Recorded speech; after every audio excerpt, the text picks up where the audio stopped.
সেইটা Audi gift করবে আমার? হ্যাঁ না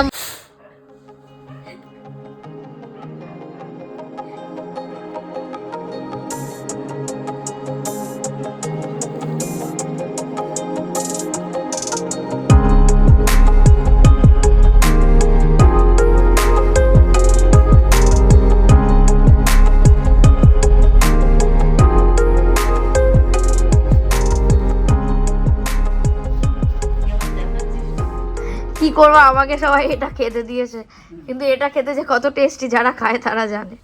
পায়েস করে আমাকে ধরিয়ে দিয়ে গেছে এটা। না পায়েসটা খেতে দারুণ হয়েছে, কিন্তু হাতাটা বেশি ছোট হয়ে গেছে, এটা দিয়ে খাওয়াটা বেশ চাপের হচ্ছে। দারুণ করেছে। মাই ডিমস একটু নতুন ব্লগে সবাইকে স্বাগত। আশা করছি সবাই খুব খুব ভালো আছে, আমিও খুব ভালো আছি। আজকে আমার খুব একটা স্পেশাল দিন, কারণ আজকে আমার বিবাহবার্ষিকী। তো রাত্রেবেলা ছোট্ট করে সেলিব্রেট করেছি, ওটা তোমাদের সাথে শেয়ার করেই দেবো। তো যেহেতু গোল্ডি রয়েছে, কোনো প্ল্যান নেই, শুধু এটুকু প্ল্যান রয়েছে যে বাইরে কোথাও খেতে যাব, কিন্তু ওকে নিয়ে যাব না, ওর মারাত্মক ঠান্ডা লেগেছে, মানে সে ধারণার বাইরে। তো আমি তো স্নান টান করে শ্যাম্পু করে রেডি, বরমশাই গেছেন দোকানে। তো এখন দেখি ও কখন বলে আসবে, তা সেই অনুযায়ী রেডি হব। এখন যাবো পুজো দিতে। আর কি বলবো, আজকে মানে দেখা যাক, বাইরে গিয়ে যদি কোনো জায়গায় বেরোই, ঘুরতে যাই, তো সেটাও শেয়ার করবো অবভিয়াসলি তোমাদের সাথে। এখনও ঠিক করিনি যে কোথায় খেতে যাব, গাড়িতে গিয়ে যেতে যেতে হয়তো ঠিক হবে যে এখানে যাব ওখানে যাব। দেখা যাক আজকে দিনটা কেমন কাটে। সবাই অনেক অনেক উইশ করেছে, তার জন্য অনেক অনেক অনেক ধন্যবাদ সবাইকে। আলাদা করে থ্যাংক ইউ লিখতেও পারছি না, এত উইশেস এসছে। তো আরও সারাদিনে অনেক উইশেস আসবে নিশ্চয়ই। তো প্রচুর প্রচুর আশীর্বাদ করো আমাদের, প্লাস গোল্ডিকেও, যেন ও সুস্থ থাকে আর আমরা যেন এইভাবে হাসি খুশিভাবে সারা জীবন কাটাতে পারি। ব্যাস এইটুকুই। তো চলো আর দেরি করবো না, এখন পুজো দিই, কখন আবার ফোন করবে তখন আবার রেডি হতে যাব। তো চলো আবার একটু পরে কথা হচ্ছে। পুরো রেডি, এই হচ্ছে আমার আউটফিট। জানি না কতটা দেখা যাচ্ছে, এটা কিনেছিলাম শান্তিনিকেতন যাওয়ার আগে, বাট ওখানে গিয়ে আর পরা হয়নি। তো ভাবলাম এটা নতুন রয়েছে, আজকেই পরে ফেলি। কতটা দেখা যাচ্ছে জানি না, দাঁড়াও দূর থেকে দেখাচ্ছি আর একটু।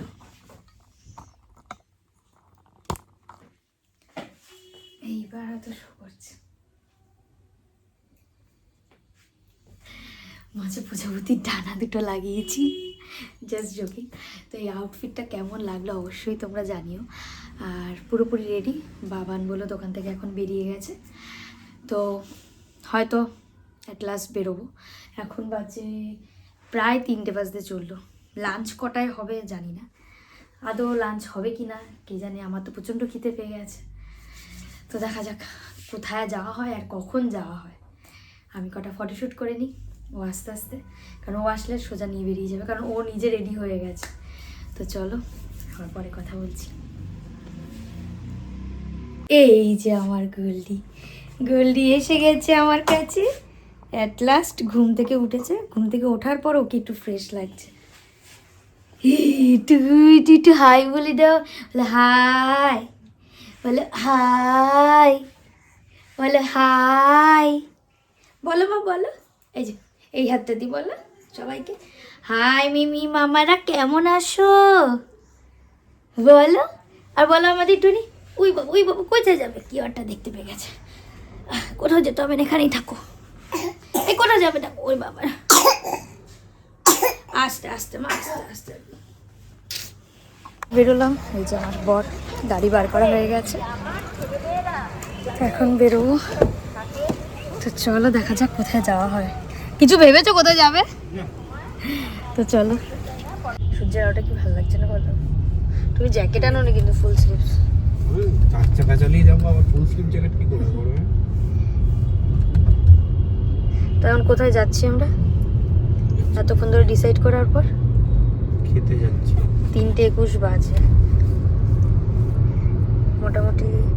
এতক্ষণ ধরে এটা ওটা দেখার পর কাছাকাছি একটা রেস্টুরেন্ট আমরা যাচ্ছি। কোথায় এটা? দমদম এয়ারপোর্টের কাছেই তো। এয়ারপোর্টের কাছে না? এয়ারপোর্টের কাছে না, কাছাকাছি এক্সপ্রেসওয়ের উপরে। বেলঘড় এক্সপ্রেসওয়ে। দেখা যাক ওই জায়গায় গিয়ে তোমাদের নামটা বলছি। কারণ এখনো ঠিক নেই, যদি আবার গাড়ি ঘুরিয়ে ফেলে তার দিয়ে আগে যাই, তারপর দেখাই কোনটায় এসছি আমরা। এটা যে ভালো লাগে না, মনে হচ্ছে পাহাড়ে উঠি। এখান থেকে সোজা গেলে দক্ষিণেশ্বর। বেলঘরিয়া এক্সপ্রেস।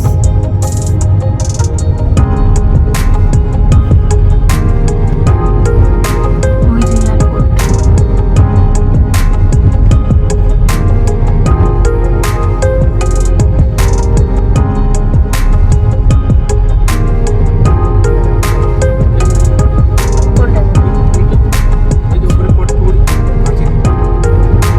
এই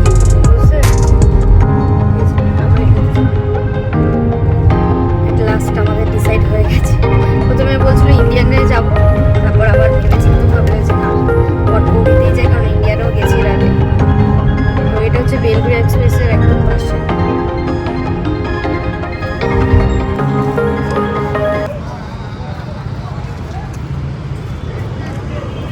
ফিফথ ফ্লোর।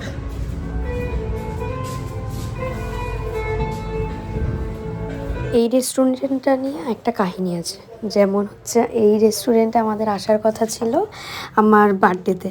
তো আমার জন্মদিনে আর কোনো রকম সেলিব্রেশন হয়নি, যেহেতু আমার একটু শরীরটা খারাপ ছিল, গল্লিরও একটু শরীরটা খারাপ ছিল, ওর জন্য এটাতে আমরা অ্যানিভার্সারিতেই আসলাম।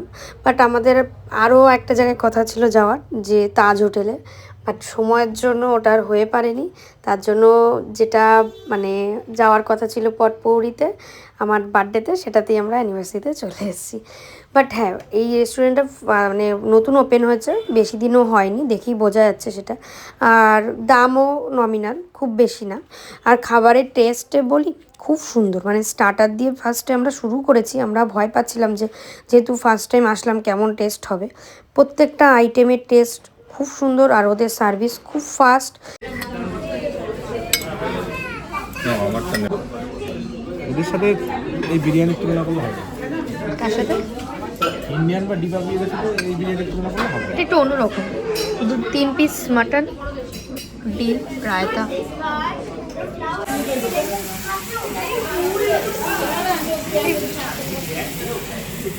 এখন কোথায় যাচ্ছি? ডিক্যাথলন। কি করতে হবে? জ্যাকেট কিনতে। লজ্জা করে না? এক ফোঁটা লজ্জা করে না?